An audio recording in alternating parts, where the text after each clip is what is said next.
जय भीम साथियों। भारत में मनाए जाने वाले सभी त्योहारों में दीपावली का सामाजिक और धार्मिक दोनों दृष्टि से अत्यधिक महत्व है। दीपावली भारत के सबसे बड़े और सर्वाधिक महत्वपूर्ण त्योहारों में से एक है। दीपावली दीपों का त्योहार है। आध्यात्मिक रूप से यह अंधकार पर प्रकाश की विजय को दर्शाता है। दीपावली को दीपोत्सव भी कहा जाता है। क्या दीपावली बौद्ध धम्म से निकला हुआ उत्सव है? क्या दीपावली ही बौद्ध धम्म के दीपोत्सव से संबंधित है? ऐतिहासिक और पुरातात्विक सबूतों के साथ संपूर्ण विश्लेषण जानने के लिए वीडियो को अंत तक जरूर देखें। दीपावली में गज लक्ष्मी की पूजा होती है, जो इस तस्वीर को पूजने की परंपरा है। क्या आप जानते हैं गज लक्ष्मी की यह प्रतिमा कहां से आई, या फिर इस प्रतिमा का निर्माण किसने किया? दरअसल यह एक पेंटिंग है जो भारत के मशहूर चित्रकार राजा रवि वर्मा ने 1896 में बनाए हैं। राजा रवि वर्मा ने गजलक्ष्मी के अनेकों चित्र बनाए हैं, जो आज आस्था का प्रतीक है। क्या गजलक्ष्मी का चित्र राजा रवि वर्मा की कोई कल्पना थी, या फिर उन्होंने किसी ऐतिहासिक स्थान से प्रेरित होकर उसे हूबहू उस चित्र में उतारा था? सत्य जानने के लिए इसके ऐतिहासिक जांच करनी होगी। तो चलिए अतीत में खोए हुए इतिहास के पन्नों में गजलक्ष्मी को ढूंढते हैं। भारतीय शिल्प कला का इतिहास बौद्ध सभ्यता से संपूर्ण विश्व में भरा हुआ है। बुद्ध की देशनाओं को प्रसारित करने का जरिया बना शिल्प कला, जिसकी शुरुआत भारत में हुई स्तूप निर्माण के स्वरूप में। इसीलिए आज भी भारत के साथ संपूर्ण आशियानों में अनेक प्रकार के स्तूप मौजूद है, जो स्तूप के विकास की परंपरा को दर्शाते हैं। इस शिल्प कला के विकास को गति मिली चक्रवर्ती सम्राट अशोक के काल में। बौद्ध धम्म से प्रभावित होकर तथागत बुद्ध की 84,000 देशनाओं को प्रज्वलित करने के हेतु अकेले सम्राट अशोक ने ही मौर्यकालीन भारत में 84,000 स्तूपों का निर्माण किया। सम्राट अशोक ने तथागत बुद्ध के जीवन से जुड़े तमाम जगहों की धम्म यात्रा की और उन पवित्र स्थानों को दर्शनीय और सदा के लिए यादगार बनाने के स्तूप, स्तंभकार और गुफाओं का निर्माण किया। भारतीय शिल्पकला के विकास का दौर सम्राट अशोक से शुरू हुआ और कुषाण काल में उत्तर भारत तक तेजी से फैलता गया। स्यादि घाटी की चट्टानों में सातवाहन सरतक कंटक राजाओं ने 2000 से अधिक बौद्ध गुफाओं का निर्माण किया। बौद्ध गुफा तथास्तु निर्माण के स्वरूप में अपनी शिल्पकला संपूर्ण भारत में विकसित हुई, जो आगे चलकर एशिया की अन्य देशों तक पहुंच गई। अब आते हैं अपने मुख्य विषय गजलक्ष्मी पर। गजलक्ष्मी का प्राचीन स्वरूप शिल्प मशहूर भरहुत और सांची के स्तूप पर है, जिसका निर्माण ईसा पूर्व 2री शताब्दी में हुआ है। इसी के साथ गजलक्ष्मी का शिल्प सह्याद्री घाटी में पाई जाने वाली बौद्ध गुफाएं, जैसे कि औरंगाबाद की एलोरा और पीतल कोरा गुफा, रायगढ़ की थानालय गुफा और झुन्नर की बुद्ध में भी गजलक्ष्मी के शिल्प की नक्काशी है। इसी के साथ गजलक्ष्मी को रेखांकित किए हुए कुछ सिक्के कौसंभी से प्राप्त हुए, जो मूलतः प्राचीन बौद्ध शेयर है। इन सारी बौद्ध गुफाओं में दरअसल तथागत बुद्ध के जीवन से जुड़े शिल्प होते हैं। वहां हिंदू आस्था का प्रतीक गजलक्ष्मी का शिल्प भला कैसे हो सकता है? हालांकि यह सकते हैं कि राजा रवि वर्मा ने इसी शिल्प को पेंटिंग में उतारा है।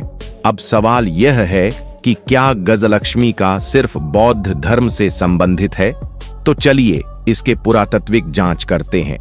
भरहुत स्तूप के एक बौद्ध स्तूप के एक स्तंभ पर बने इस शिल्पकार में आभूषण युक्त देवी विराजमान है और इसके दोनों ओर हाथी अपने सूंडों में कलश के द्वारा जल वर्षा कर रहे हैं। सांची के स्तूप पर भी बिल्कुल इसी प्रकार का शिल्पांकन है, लेकिन फर्क इतना है कि यह देवी कमल पर आसन ग्रहण किए हुए मुद्रा में है। भरहुत स्तूप के गजलक्ष्मी शिल्पांकन स्तंभ और एक शिलालेख भी लिखा हुआ है। तो चलिए इसे डिकोड करके देखेंगे दरअसल इसमें क्या लिखा हुआ है। इस शिलालेख में थूपदास का वर्णन है। शिलालेख में लिखा है कि मोरगिरिहा थूपदासस दान थंबे। थूपदास मोरगिरी यानी महाराष्ट्र के निवासी थे और भरहुत स्तूप के एक स्तंभ निर्माण में धम्म दान दिया है। दास लोग मूलतः बौद्ध थे, इसीलिए सांची और भरहुत के स्तूपों अनेक दास तथा दासी उपाधि धारक बौद्धों के शिलालेख हैं, जिन्होंने स्तूप निर्माण में मदद की है। प्राकृत भाषा में दास दर्शन का अर्थ दृष्टा होता है, लेकिन हमें अक्सर गलत इतिहास पढ़ाया जाता है कि दास का अर्थ गुलाम या नौकर है, जिसका मुख्य कारण बोधों से सांस्कृतिक दुश्मनी का है। भरहुत के एक स्तूप में शिल्पांकन है जिसमें यह देवी निद्रासन यानी सोई हुई अवस्था में है, जिसके इर्द गिर्द सेविका है, और इसी के साथ यहाँ भी उड़ता हुआ हाथी का शिल्प दर्शाया गया है। इस स्तंभ पर भी एक शिलालेख लिखा हुआ है जिसमें लिखा है भगवतो उक्रांति। इसका अर्थ हुआ भगवतो यानी तथागत, भगवान बुद्ध की उक्रांति यानी निर्मिति। शायद आपको अब समझ में आया होगा, तो चलिए इस रूप का विस्तार से विश्लेषण देखेंगे। इस शिल्प में दर्शाई गई देवी कोई और नहीं बल्कि तथागत बुद्ध की माता महामाया है। जी हाँ, चकित ना होइए, यह महामाया का ही शिल्प है। बौद्ध साहित्य के अनुसार महामाया को सपने में हाथी ने राजकुमार सिद्धार्थ के जन्म की भविष्यवाणी की थी, जो संन्यास लेकर बुद्ध बनेंगे। इस शिल्पांगन में यही दर्शाया है। महारानी महामाया निद्रासन में है और उड़ता हुआ हाथी उन्हें राजकुमार सिद्धार्थ के जन्म के संकेत दे रहा है। भरहुत स्तूप का दूसरा शिल्प, जिसमें महारानी महामाया के दोनों ओर बोधिसत्व हाथी सूंढों में कलश में पानी की वर्षा कर रहे हैं। इस प्रकार गर्भ संस्कार को दर्शाया गया है। इस शिल्प में दर्शाए गए हाथी को इसलिए महत्व है क्योंकि हाथी ऐश्वर्य का प्रतीक है, और बौद्ध ग्रंथों के अनुसार महारानी महामाया के सपने में हाथी ने बुद्ध जन्म की भविष्यवाणी की थी। इस आर्कियोलॉजिकल सत्य की पुष्टि ASI के डायरेक्टर जॉन मार्शल ने की है, क्योंकि संपूर्ण दुनिया में बौद्ध स्थलों पर तथागत बुद्ध के जीवन से जुड़ी घटनाओं को ही शिल्प के स्वरूप में दर्शाया गया है ना, कि किसी काल्पनिक देवी देवताओं को बुद्ध की माता महामाया के शिल्पांकन कुछ मंदिरों में भी दिखते हैं, तो उसे गजलक्ष्मी समझने की भूल ना करें।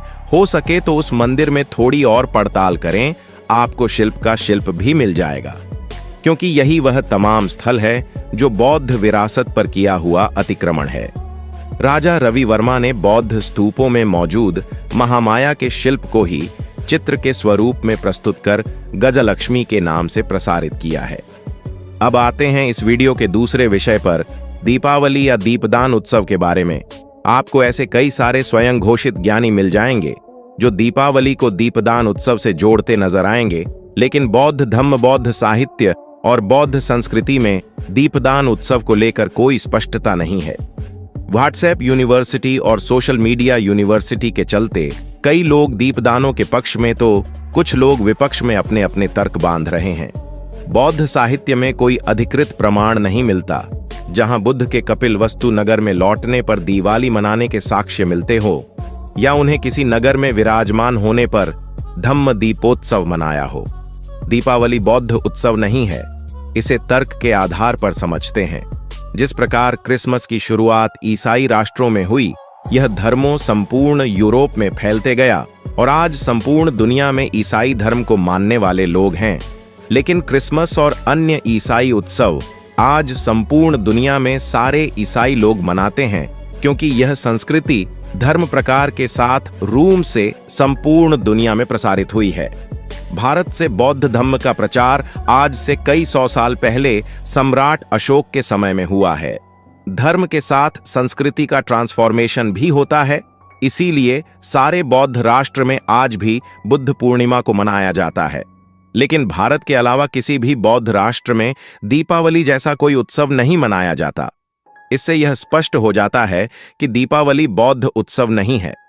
खैर, एक बात तो सही है कि वह गौतम बुद्ध हो अथवा महावीर या कोई और महापुरुष स्वामी कभी वापस अपने घर लौटा होगा तो उसने रात में प्रकाश के दिए जलते पाए होंगे, क्योंकि उस जमाने में लाइट तो थी ही नहीं कि कोई हेलोट्यून या मरकरी अथवा स्ट्रीट लाइटें लगा दे। इसलिए बुद्ध अथवा कोई भी घर आए तो हर रोज अंधकार मिटाने के लिए दीप ही जलते थे। डॉक्टर बाबा साहेब आम्बेडकर ने ऐसे त्योहारों को मनाने के पीछे के मनोविज्ञान का ठीक से विश्लेषण करते हुए बहुत पहले ही हमें सचेत कर दिया था। उसे समझने के बजाय हम हर रोज नए नए उत्सवों को हड़पने में लगे हुए हैं। यह रास्ता हमें कहीं नहीं ले जाएगा। हमारी मुक्ति इन तीज त्योहारों में होती है। तो हमारे पुरखे सदियों से इन्हें पूरी आस्था से मनाते आ रहे हैं। लेकिन क्या कुछ हुआ? आप भी चाहे तो दिल दिमाग और घर की दहलीज पर हर रोज एक दिया जला दें। बुद्ध ने तो खुद को ही दीपक बन जाने को कहा है। बौद्ध देशों में बुद्ध प्रतिमाओं के समक्ष तो हर दिन लाखों दीप प्रज्वलित किए जाते हैं।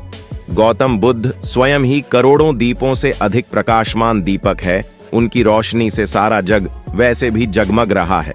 उनको किसी एक विशेष दिन में ना बांधे तो शायद अच्छा होगा। आज की वीडियो में बस इतना ही। यदि आपको हमारे द्वारा बनाया गया यह वीडियो पसंद आया हो और आप चाहते हैं कि हम बाबा साहब के इस मिशन को आगे बढ़ाएं, इसके लिए आप हमें आर्थिक मदद कर सकते हैं। दिए गए QR कोड पर स्कैन करके आप हमें आर्थिक मदद कर सकते हैं, जिसकी हमें इस समय बहुत ही आवश्यकता है। बाबा साहब पर बनाया गया हमारा ये वीडियो कैसा लगा, आप हमें कमेंट करके जरूर बताएं। दोस्तों, आज की वीडियो में बस इतना ही। इस चैनल पर मैं सिर्फ बाबा साहब के जीवन से जुड़ी छोटी बड़ी सभी जानकारी लेकर आता रहता हूं।